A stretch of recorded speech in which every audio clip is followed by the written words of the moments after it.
Welcome to this lesson, Introduction to Blockchain, presented by Coding Bootcamps.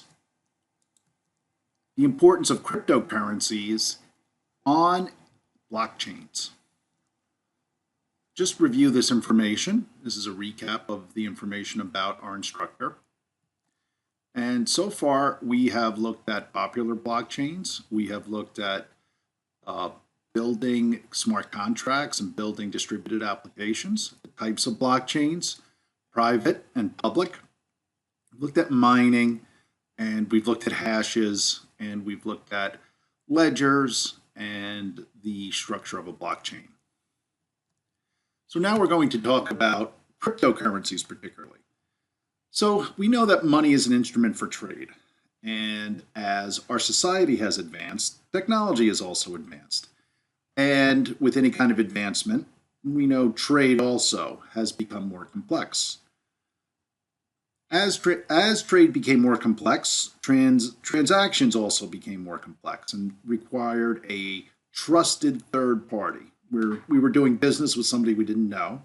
So we needed a third party to validate that the transactors did indeed have the money for the transaction, and the transaction gets completed, and or both parties get paid. And the third party always gets a payment as well. If payments needed to be made, the steps are quite similar no matter who the trusted third party is. So whether we have a bank or whether we have a title company or somebody like a PayPal, the steps are usually the same: validating the both accounts are valid and updating the ledgers.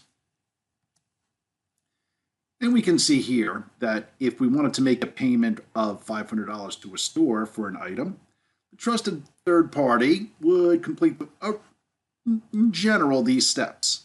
Would validate that the payer or the purchaser does indeed have at least $500 in his or her account, and then would debit the ledger for the purchaser minus $500. And then through the banking system, an entry of plus $500 is eventually made to the store's account. And that's a very, very general explanation. In the example, no account holder ever took possession of the money. There was no physical possession. The money never moved, only ledger updates were completed. The steps in this example obviously involve work, time, effort, value-added services.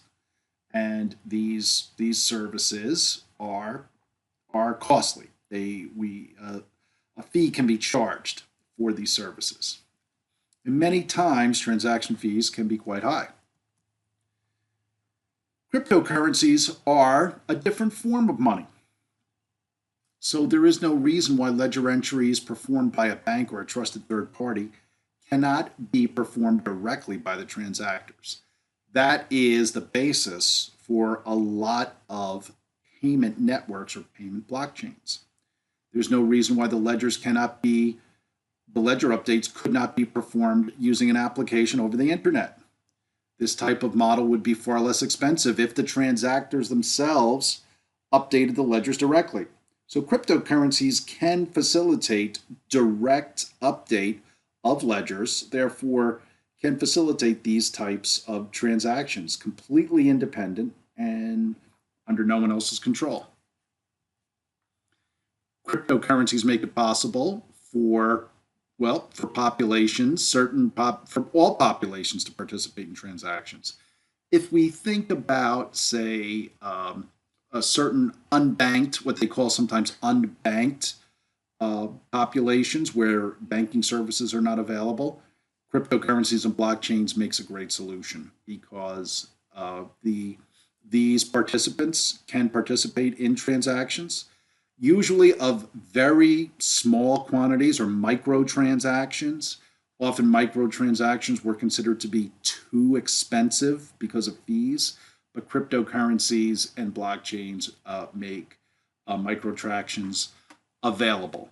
And this particularly is a great use case for unbanked populations and a way to deliver commerce to the unbanked populations.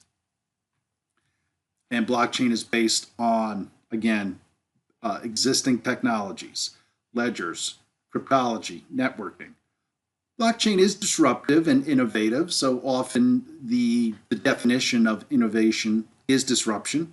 And many blockchain projects have already been launched. Dozens and dozens, if not hundreds, of blockchain applications are now available. Blockchains not only provide cryptocurrency transactions, but can also provide tokenization. Tokenization is the idea of something of value is modeled in a token for trade on a blockchain.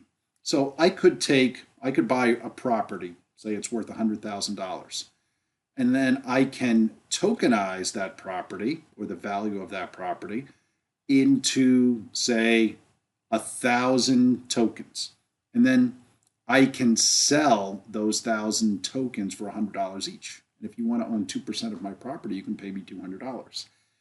Any increase in value to that property would be an increase in the value of your tokens.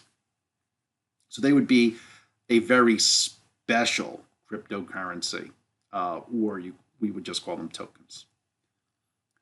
An asset of any item or any value can be tokenized and supported on a blockchain. The digital asset is anything that exists in binary format and can come with any kind of use. So some other examples of items that can be tokenized are video files, audio files, financial instruments such as stocks, bonds, even currencies, even fiat currencies, records like certificates, ownerships, education, deeds can be, deeds to homes.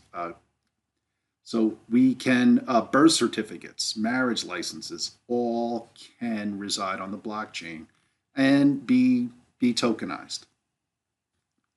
Asset tokenization can make ownership registration more efficient to many, many more populations, if not all populations.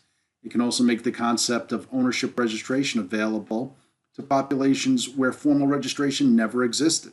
So there are many places in the world where marriages are not registered, where births are not registered, where homes and property do not have deeds. Tokenization can also make the trading of financial assets more efficient and less expensive to all populations. So a blockchain like Corda, we can trade financial instruments directly between the buyer and the seller. And what we do with a Corda or Corda application is we update the Corda ledger directly. And again, tokenization can make financial asset transactions more available because they are, bottom line, they are less expensive and can be more efficient. So here we talked about the nature of transactions and how transactions involve updating a ledger. We talked about blockchain ledgers can update the same, so blockchains can update a ledger the same as any other party can update a ledger. Blockchains support asset tokenization, and any asset can be tokenized. And please take a look at our assessment.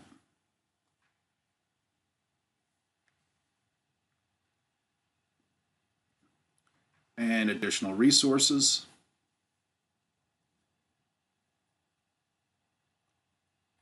And please consult your training materials for your additional resources and for additional training. And next, we're going to talk about the essentials of cryptocurrencies. Thank you.